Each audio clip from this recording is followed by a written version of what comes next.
Hello, I'm Mike. And I'm Carrie Ann. If you love drinking coffee, being a couple, and putting Christ first, this is the podcast for you. Love over coffee.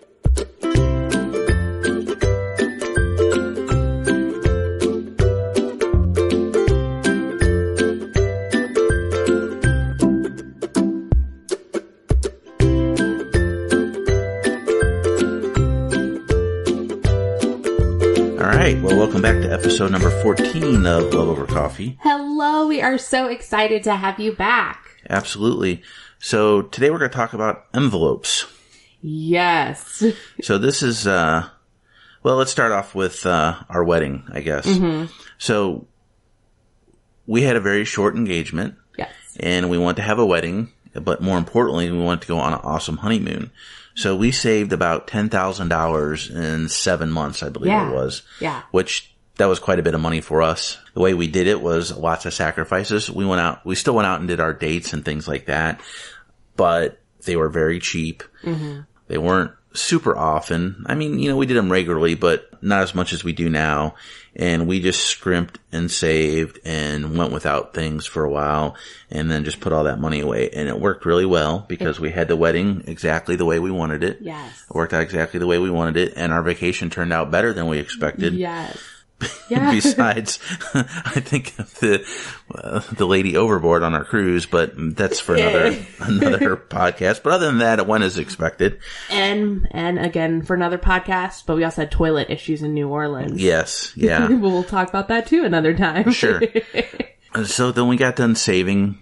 We went on our wedding, we went on our honeymoon, and then we came back and we didn't have to scrimp and save anymore. Mm-hmm. So I think it went to the opposite extreme. We saved a little bit of money. But then we were in spend mode. It's like, oh, we could go do this. We can go do that. We can go do this. So we were eating out a lot, going out a lot. We don't ever really spend money on knickknacks or items or possessions or things like that. We're more experience type people. So we were going out and trying different things and basically not saving money. So common goal that we both have is we want a house.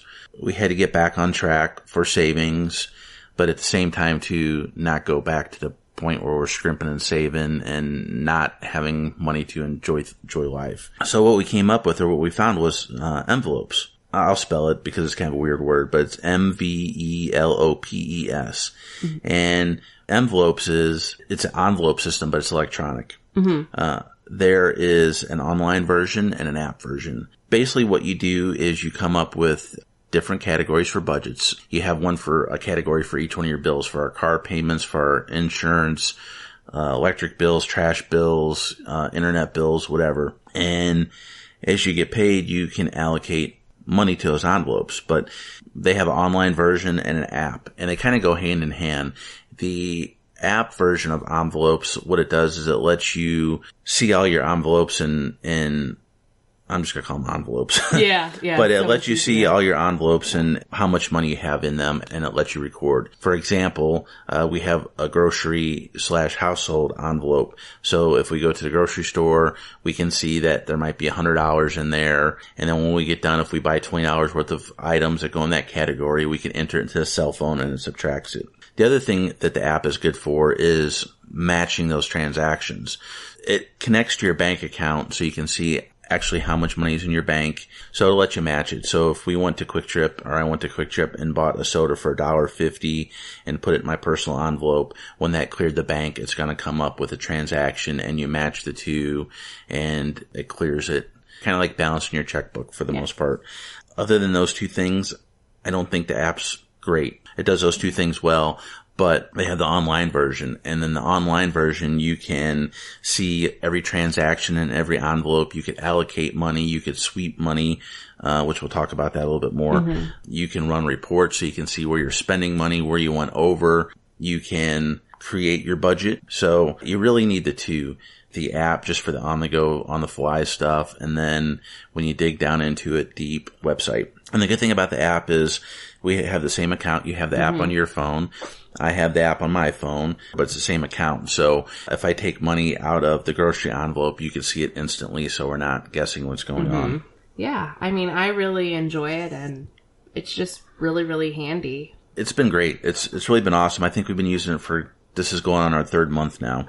When you first get into it, what you do is you enter your income. Well, I guess the first thing you would do is connect all of your bank accounts or any accounts you have to the envelope system so it can pull those information and pull those transactions as they clear your account. But then you set up a budget, and it's really awesome the way it works. They're split into groups.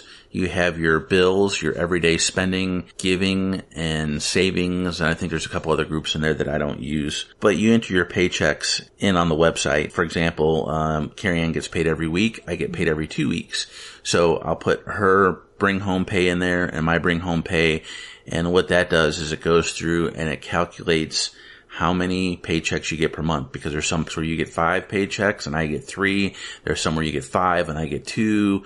There's some where you get 4 and I get 2. So it goes through and figures all that out, and it tells you what your income is for each individual month, which is great because, you know, one month, just picking numbers, you may have $1,000 income, but the next month you may have $1,500 income. The week after that, you may have $1,400. So that's really cool. And then you go through and you put in the stuff that you have to pay. So, for example, your electric bill, your car payment, auto insurance, home insurance, you put all those amounts in the envelopes, you know, budget them for each month. And then it'll tell you how much you have left. So if you have $1,000 and you have $500 in bills, it will tell you how much you have left at the bottom. And at that point, once you have all those taken care of, you can start splitting money up between other categories. After we do that, what we go to is our giving and tithings and how much money we're going to put in there. And then you can create your budget for that month, because if you're doing like a traditional 10%, you know, they'll change from month to month because of how you get paid. And then from there, we go to savings.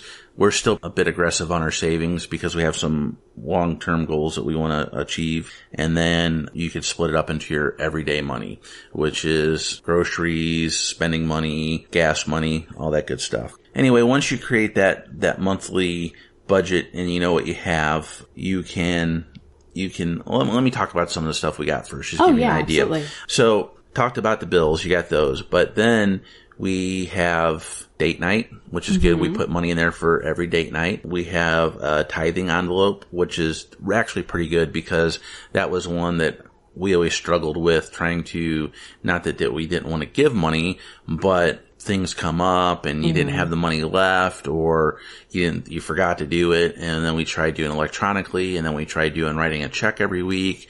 And then this one's good because even if we forget to do it, the money's still there. So we may not be giving like every week, but you know, we may give like one big one for the month because we put aside all the money. Yeah. But, so we have tithing, we have, gas money, I mentioned date night. I created one for like a family, like a family date night.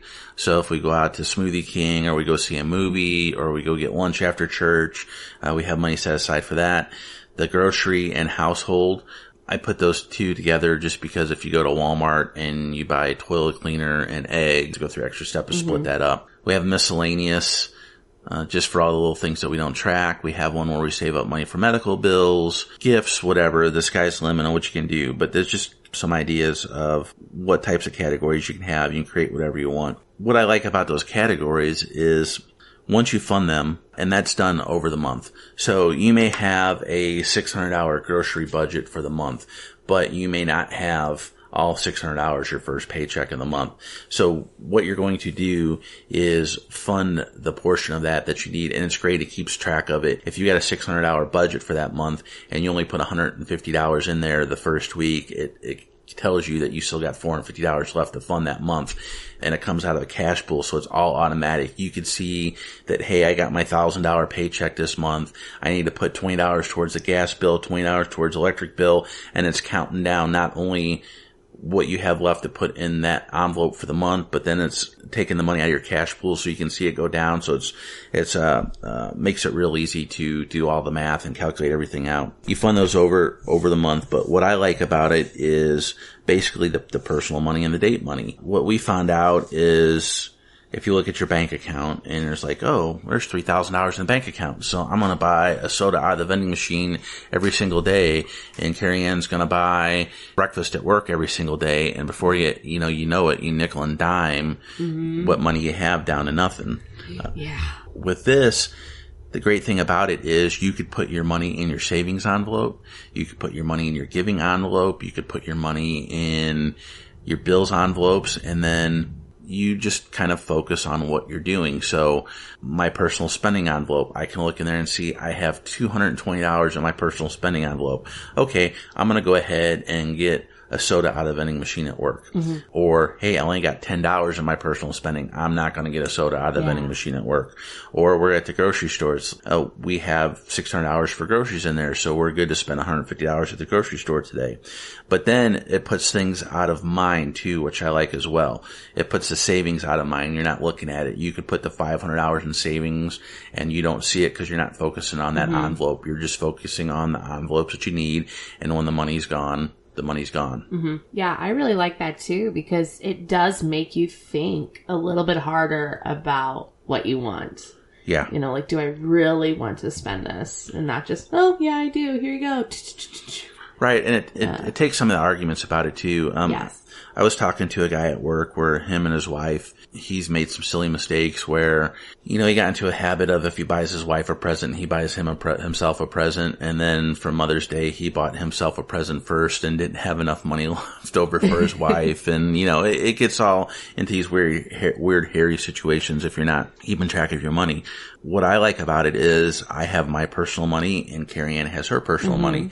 As long as there's money in there, she could buy whatever she wants and I can buy whatever I want guilt-free. I bought a new pocket knife. Carrie Ann may think that's the silliest thing in the world, but it doesn't matter because I had the money in my envelope for a pocket knife and that's what I want to do with it. She may buy stuff for a cricket or whatever hobby she's working on. So it really takes any arguments out of spending money. Oh, yeah, and it's just nice, because I feel like before, if I wanted something and it was $40 or $50, I'd text you like, hey, what does this look like? Are we good? And then you kind of have to rack through your head like, okay, what bills do we still need to pay? And like you said, now it's there and I can go do it. Yeah. We don't have to rack our brain on other things. Yeah, absolutely. And it's been really great. Just like an example, we're recording this podcast on the 2nd of June. And just after using this, like our third month of using this, on the 2nd of June, we have all of our monthly bills paid off. So everything that's coming in for the rest of the month is going towards savings, giving, and personal spending money. And so that's a really good feeling to have that all taken care of and not have to worry about it. It really is. And I would say a lot of that comes, just from some discipline and then us just being focused on our goals. And, as you can hear from this podcast, Mike is the one that really kind of leads out our finances, which is great because it's a strength of his. But that's a lot of you just really looking at things and saying, hey, this is what we got going on and this is what we're going to go do. And no, babe, we can't have a date tonight because we only have this much money left or the envelope's totally drained. So it's not easy, but it's definitely doable. And it's a good feeling that our bills are paid. Sure. I have an emergency fund, a vacation fund, a debt reduction and savings. Luckily there, we don't have a whole lot of debt reduction, just our car payments at the moment we're working on. And then Love Over Coffee, I have a savings for that because when you're having websites and podcasts and everything, those are yearly bills. So you want to have the money saved up when they come due instead of trying to scrounge that money together. So if you figure out how much those bills are for the year, come out with an average and save that much money every month. And that's something else before I get into those categories I want to talk about too, is when you're funding these envelopes, say for example, the electric bill, we have, in the summertime, our electric bill is probably $80 to $100. And the wintertime, it can hit almost $400. So when you fund these envelopes, you come up with an average. And what happens is you can roll that. You got two options at the end of the month. You can roll the money over or you could sweep it. If you sweep that envelope, it goes back into your cash pool and you can allocate it to something else. If you roll it over, it stays into that envelope. So just say, for example, our electric bill, the envelope's $262 a month. Our electric bill this month was only $100 a month, or $100 for the month. So we have $162 left over. That'll sit in that envelope and I'll roll it over every month. So when wintertime comes and we have a $200 bill, a $300 bill, a $400 bill, I'm not trying to scrounge to come up with money and find all these places digging coins out of the cushions of the couch and everything else to pay a $400 electric bill. The money's already there. So that's another great thing about it. Our grocery money, if we don't spend it that month, it gets sweeped, goes back into the cash pool and we reallocate it. So anyway, that's a good thing. But that brings us to the other ones, the vacation funds and the savings and the leftover coffee. It's great because there's an emergency fund envelope. You could set whatever dollar amount you want on it. And I picked, like, just example, $5,000. So we'll put money in that envelope every month till it hits $5,000. Once that hits $5,000, we can quit putting money in that envelope and start putting it more into savings.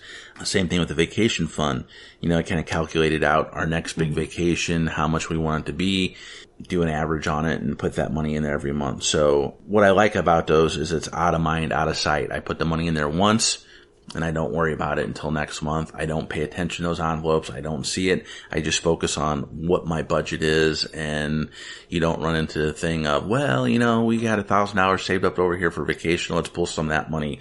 If it's not in my spending envelope, if it's not in the grocery envelope, if it's not in whatever, I don't have it. I don't really pull from these other envelopes unless it truly was an emergency or we were paying off a car, taking out a debt reduction envelope. It's a great system. It does take a lot of time. Maybe I put more time into it than I should. I really like getting in there and running the reports and playing with the budget and tweaking things, but it's an ongoing thing. You're not going to set up a budget and be done the first month with it. Exactly. You have to constantly look at it. You're hourly, so you'll take off work to go to a doctor's appointment or whatever, and your paycheck may be less. So you kind of have to make adjustments for that on a monthly basis. Well, and I think even just like the envelopes that you have, like that first month, we didn't have medical until we started having some bills coming and you said, hey, I'm going to go create an envelope. And now we do have a medical envelope. Yeah. So originally what I did was I created all the bill envelopes and then I created one big envelope. Well, I don't want to allocate for clothes and books and school supplies and, all these little categories. So I'll just do like one big miscellaneous category. Well, the problem with the one big miscellaneous category I found out was we blew through quite a bit of money doing that because now we got this one big envelope. It has maybe $1,500 in it for the month. And it's just like, well, I could spend this. I got this much money in there. I could buy this. I got this much money in here. So it almost went back to the issue of just looking at the whole bank account as a whole. That's almost how we treated it. Yeah, we were still putting money away for the bills. We were still putting some money away for the savings, but we could have been doing better and was spending money unnecessarily. What happened was I ended up having to create several different categories off that one. The first one I did was I switched the grocery one to grocery and household. So that put a cap on that. And then I realized that we needed a family date night for when we're doing stuff as a family because we don't want to pull out our date night folder and, we don't necessarily want to pull out our personal funds or whatever. So we had to set some money aside to do things on a monthly basis as a family as well. Yeah, we had some medical bills and then we realized, we have to buy people gifts and Christmas and everything else. And that's like almost a monthly deal. And this one's still going to have to be adjusted because I don't have the amounts right yet. I created a category for gifts and then also too for medical because you have co-pays and prescriptions and things like that pop up. And then gas as well. My first thought of doing one big, huge miscellaneous category, it didn't work out. But the good thing about it is it did allow me to figure out what categories I do need. So that's just something to be cautious of the first month. You can start off that way, but you're going to end up breaking that down into different categories. Oh yeah, and what's nice is you create your own categories. So what might be priorities for us may not be priorities for you. Yeah, absolutely. So it's very customizable. Right. Maybe you're not big on going on vacation, or you have maybe camp as a family, and you want money to make sure you go camping on a monthly basis, or like house decorating or things like that. Yeah, whatever you've got going on, and they have a bunch of stuff created already. So you're not creating everything from scratch, but you can pull from there. It's really helped us. It's been really great. It's helping us save money. It's helping us not overspend, and it gives us some individual financial freedom as well. So. Yeah. Well, I think even today, we now see it's a 15% chance of rain, not a 90%. So we're racking our brain of things to do. And I saw something about 30 minutes away. It was a festival. And I said, well, how about this? And Mike said, well, because of our paychecks, our family date night envelope isn't fully funded, and that would kind of wipe us all out. And is that really where we want to spend our money this month? And I was like, no, not really. Whereas I think before, what we would have done a few months ago is we would have just looked at the bank account as a whole and said, oh, well, we're good. Let's just go do it. Yeah, and it made us come up with a creative solution. So instead of going to this strawberry festival, we decided, well, tomorrow we can go to the zoo.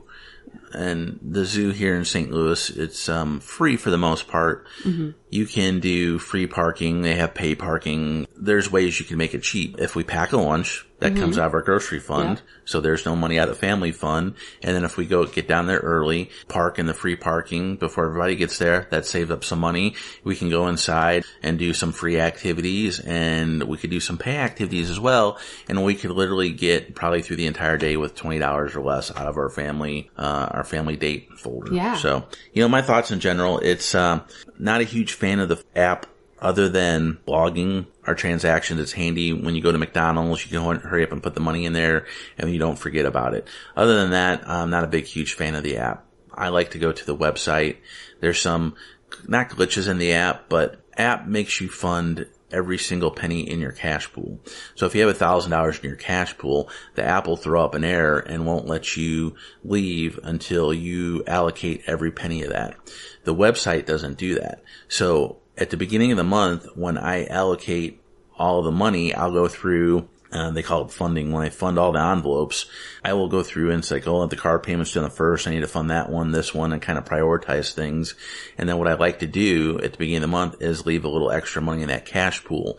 So in case something comes up I didn't see, there'll be, say, $200 in the cash pool. Well, if I didn't realize that Carrie, I need to get prescription filled, I can go ahead and take the money out of the cash pool and fund the envelope. The app doesn't let you do that. The website is much more detailed. Like I mentioned earlier, you can see every single transaction in every single envelope, whether it's cleared, whether it's pending. You can allocate the transactions in more detail, splitting them, all different kinds of things, notes, tags, whatever, so you can search things. It has all the reports.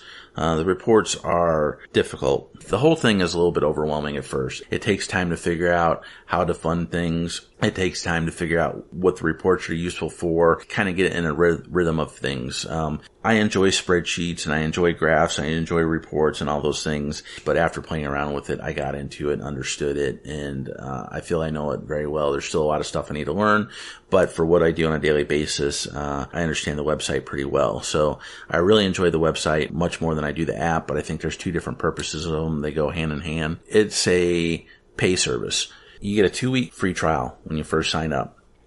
If you're going to do that, I recommend holding off until the beginning of the month before you do your free trial. I did it in the middle of the month, and it just really kind of confused me with setting up the budget and allocating things. After that, it's $4 a month. And they have other plans as well too, where you spend, I don't know how many dollars a month, and you get additional services, and it's more like budgeting services where they help you figure things out or provide support. But for $4 a month, it's really right now the best $4 I spend. I have no problems with $4 a month for the program. It's really been very helpful and changed our budgeting and put us back on track while still having some money to go do stuff, which is important to us. Yeah, absolutely. Yeah, I've really enjoyed it. Obviously, as you hear, Mike's doing, the backbone stuff of it, all the behind the scenes. But like I said before, I do like how accountable it keeps us. Now, one recommendation, I did this a few days ago, is you always, even if you're not the one who's kind of taking the full control of managing this sheet, you still want to have those conversations, because it was May 31st and I needed something. So I was like, okay, well, tomorrow's June 1st. It'll be fully funded. I need these things by Saturday. I'm just going to go purchase it. So I sent Mike a text and I'm like, hey, I just purchased these things. Smiley face, smiley face, smiley face, yada, yada, yada. And he goes, the envelopes are 0 for that. And I said, yeah, but it'll be funded tomorrow, so it'll be fine. And he goes, babe, if you need that, we need to have that conversation so I can transfer over those envelopes. And they're not, all of those envelopes won't be fully funded the first of the month because we need to pay bills and we still have other paydays coming in. Yeah, the whole point of that is if there's something at $0, you need to at least have the conversation first. There's ones that we don't have to talk about. We don't have to talk about gas money. If it's in there, just get the gas. Of course, our personal spending accounts we don't have to talk about. But things like, for example, like the particular envelope medical, it was the 31st. I already got paid, and I did fund the envelopes ahead of time, but you can't see it until the 1st. And then that was not an envelope that I funded because I was not aware that that was something that we needed. So anyway, the point being is that on things like that, if you have an envelope with there's $0 in there, that should trigger a conversation about, hey, I need money for this. And then also too, I mentioned earlier, you can't assume that the envelopes are going to be fully funded at the beginning of the month because you don't get paid every single penny at the beginning of the month. So you still do have to prioritize your bills and fund those envelopes appropriately. And then you build up the envelopes over the month.